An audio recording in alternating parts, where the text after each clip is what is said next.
দ্বীপ জেলার ভোলা ইলিশা ফেরিঘাট থেকে এই মুহূর্তে ঢাকার উদ্দেশ্যে যাচ্ছে ঢাকা টু ভোলা ইলিশা রুটের ফেরি এমভি কার্নিভাল ওয়েভ। এবং দেখতে পাচ্ছেন ঢাকা থেকে আসা এমভি গ্রিন লাইন এই মুহূর্তে ইলিশা ঘাটের কাছাকাছি রয়েছে। এবং দেখতে পাচ্ছেন যে ভোলা ইলিশা ফেরিঘাটে এই মুহূর্তে আমি রয়েছি ঢাকা টু ভোলা ইলিশা রুটের আরেক ফেরি এমভি কার্নিভাল ক্রুজে। ভিউয়ার্স, ফেরি কার্নিভাল ওয়েভ এই মুহূর্তে ঢাকার উদ্দেশ্যে ছেড়ে যাচ্ছে ভোলা ইলিশা ঘাট থেকে। ঢাকা থেকে রাত্র 1টায় ছেড়ে আসে দ্বীপ জেলা ভোলা ইলিশার উদ্দেশ্যে এবং ভোলা ইলিশা থেকে প্রতিদিন দুপুর 1টায় ছেড়ে যায় ঢাকার উদ্দেশ্যে ফেরি কার্নিভাল ওয়েভ। দেখতে পাচ্ছেন আজকের গাড়ি পরিমাণ মোটামুটি তেমন বেশি গাড়ি আমরা দেখতে পাচ্ছি না, যে ঈদ মৌসুম চলতেছে তো পণ্যবাহী গাড়ি কিছুটা কম হয় বর্তমানে।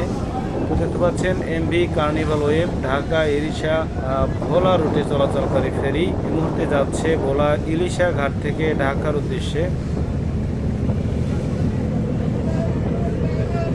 ভোলা ইলিশা ফেরিঘাটে এই মুহূর্তে আমি রয়েছি।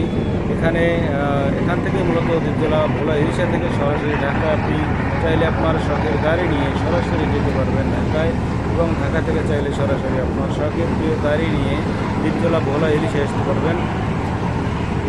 ঢাকা হাসনাবাদ ফেরিঘাট অর্থাৎ হাসনাবাদ পোস্তকলা ব্রিজ পার হয়ে দক্ষিণ কেরানীগঞ্জের পারে ব্রিজের নিচে এখান থেকেই মূলত দ্বীপ জেলা ভোলা ইলিশার উদ্দেশ্যে ছেড়ে আসে কার্নিভাল ক্রুজ এবং কার্নিভাল ওয়েভ।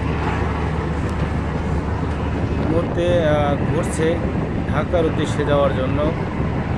কার্নিভাল ক্রুজকে জায়গা করে দিয়েছে কার্নিভাল ওয়েভ, যদিও খালি প্রায় যাচ্ছে। দেখতে পাচ্ছেন যে মোটামুটি গাড়ি নিয়ে কিন্তু কার্নিভাল ওয়েভ এই মুহূর্তে ঢাকার উদ্দেশ্যে যাচ্ছে। ভিউয়ার্স, সকলকে কার্নিভাল ক্রুজ বা কার্নিভাল ওয়েভে আসার আমন্ত্রণ রইল। ধন্যবাদ সবাইকে।